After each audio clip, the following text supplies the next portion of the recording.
Salut à tous! Aujourd'hui, je vous emmène dans un voyage délicieux et fascinant autour de l'histoire de la pizza. Oui, ce plat qu'on adore tous, qu'on soit à la maison, au resto ou même devant Netflix. Mais vous êtes-vous déjà demandé d'où vient vraiment la pizza? Et pourquoi est-elle si différente en Italie et en France? Dans cette vidéo, je vais tout vous raconter, de son origine et son évolution jusqu'aux fameuses différences entre la pizza italienne et la pizza française. C'est parti!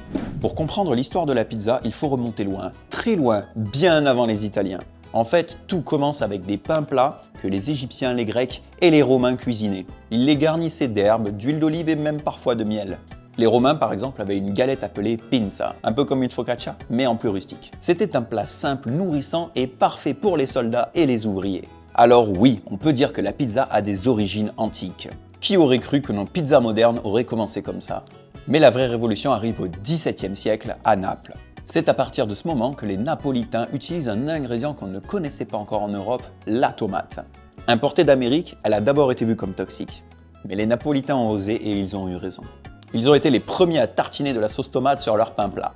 Ajoutez à cela un peu d'huile, quelques herbes et la pizza moderne était enfin née. Au début, c'était un plat destiné aux ouvriers pour manger rapidement dans la rue et de façon économique. Alors parlons maintenant de la pizza légendaire, la margherita. En 1889, le pizzaïolo Raffaele Esposito crée une pizza spéciale pour sa reine Margherita. Il utilise pour cela 3 ingrédients uniquement, chacun représentant une des couleurs du drapeau italien.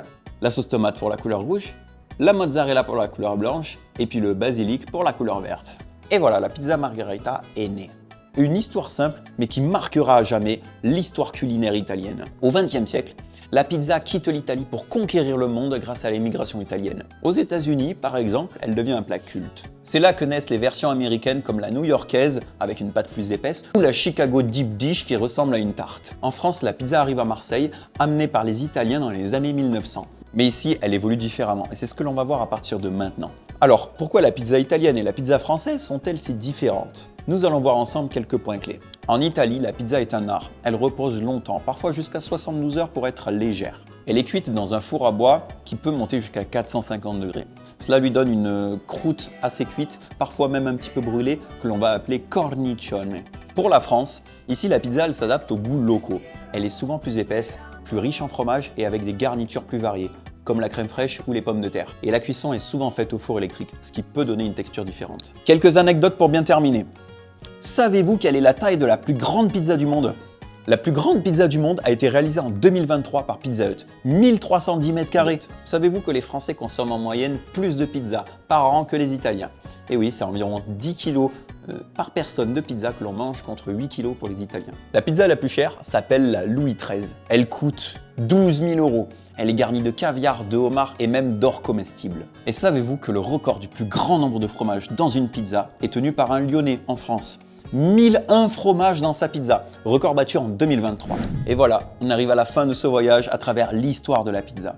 J'espère que vous avez appris plein de choses et que ça vous a donné envie d'en manger une bonne, là, tout de suite. Alors dites-moi en commentaire si vous êtes plutôt team pizza française, pizza italienne et pourquoi. Si vous avez aimé cette vidéo, n'hésitez pas à liker, à commenter et à vous abonner pour ne rien rater de la suite. Moi je vous dis à bientôt pour une nouvelle aventure. Ciao!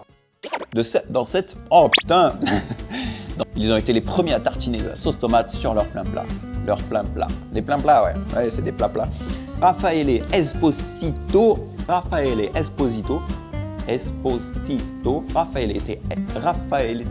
quel nom? En plus, il est pas compliqué, il y en a des pires. En 1889, le pizzaïolo Esposito, Raffaele, j'ai pas dit. Le pizzaïolo, ah mince. En 1889, il crée pour sa reine Margherita. Sa reine étant nommée la Margherita. C'est pas sa reine? Voilà, choisir la version que tu veux. C'était facile.